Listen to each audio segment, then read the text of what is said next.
তাও বলতে পারবো না, আমি কিছু আমি জানিও না ওসব বিষয়ে। না ওসব না, পুলিশ এসেছিল। আপনার মেয়ের বয়স কত? বয়স এই 15 বছর। আপনার মেয়ে আমার মেয়ে কোনো করি না, ওর মাধ্যমিক ওর পরীক্ষাই দেবে না।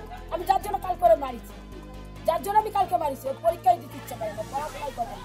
এই হচ্ছে ওর বক্তব্য। পরীক্ষা দিতে চায়নি তাই আপনি হ্যাঁ, আমি লোকের বাড়ি কাজ করি, আমি পড়াশোনা করানোর জন্য।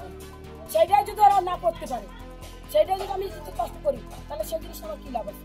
আমার কেন তুই বই নিয়ে দিচ্ছিস? কেন আমার পরীক্ষাটা দে, মাধ্যমিক পরীক্ষা। এই হচ্ছে আমার দিক।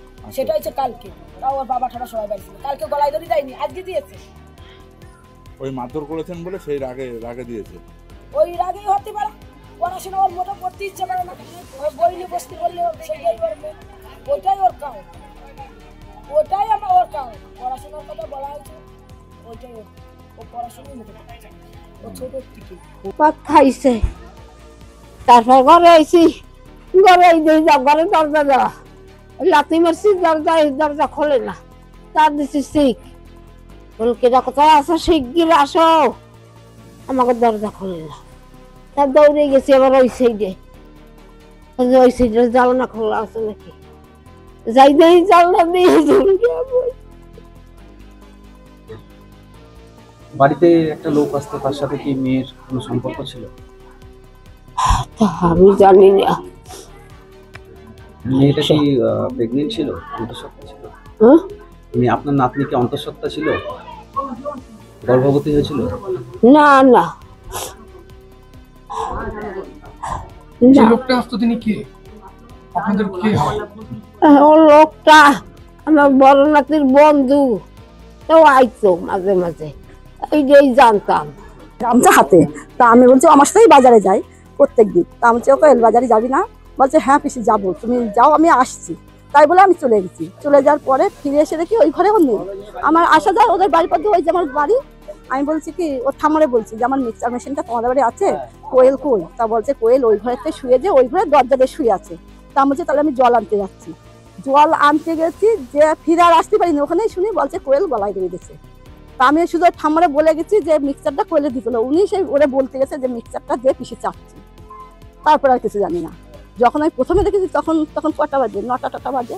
এরকম ঘটনা কেন ঘটালো কি বুঝতে পারছেন? ও তো বললো, কি বলবো বলো, আমি কি বলবো বলে, জামাই তো থাকতো, আসতো, খেতো, সবকিছু। ওর ভাইরা গন্ডগোল করতো, মেজ ভাইও ওই একটা ব্যাপারে ওদের বাড়ির অশান্তি, ভাইরা কেউ বাড়ি থাকতো না, ওই একটাই অশান্তি ওই নিয়ে। ওর মা ছেলেদের দেখতে পেত না, তো জামাই সব জামাই গন্ডগোল করে আসতে বারণ করতো ভাইরা, ওই মেয়েদের মা দিয়ে খাবার পৌঁছে দিত।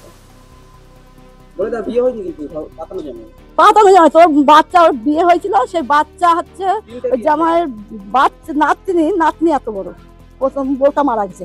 তারপরে এরকম বলতো বলে ও একটা আধবলদা মেয়েকে বিয়ে করেছিল, সেই বউটাকে ছেড়ে গেছে। সবাই এবারে আসা যাওয়া করতো, পাড়ার লোকে বলতো, সেই জন্য ওই মেয়েটাকে বিয়ে করেছিল। করার পরে সেই মেয়েটাকে ছেড়ে গেছে, দেওয়ার পরে সেই যা আগে হতো বিয়ে করার আগে সেটাই আবার চালু হয়ে গেছে। হ্যাঁ হ্যাঁ, কিন্তু মনে হয় না আসতো। তা ওর বাবার থেকেও বড়, তার প্রায় 52-53 বছর বয়স। সেই ছেলে জামাইবু করে পাঠিয়েছিল, সেই যা সর্বনাশ করেছে ছেলেটাই করেছে। দীর্ঘদিন শোয়া খাওয়া দাওয়া এক ঘরে থাকা, পাড়ার সবাই দেখেছে, সবাই ওর মা বাবাকে বারণ করেছে, ওর মা বাবা কোনো কিছু বলেনি। এখনো বারণ বলা হচ্ছে, এখন ওর মা উল্টে সবার নামে দোষ দিচ্ছে, প্রশ্রয় দিচ্ছে। পুলিশে আধার কার্ড চেয়েছিল, ওর মা আধার কার্ড বের করে দিচ্ছিল না।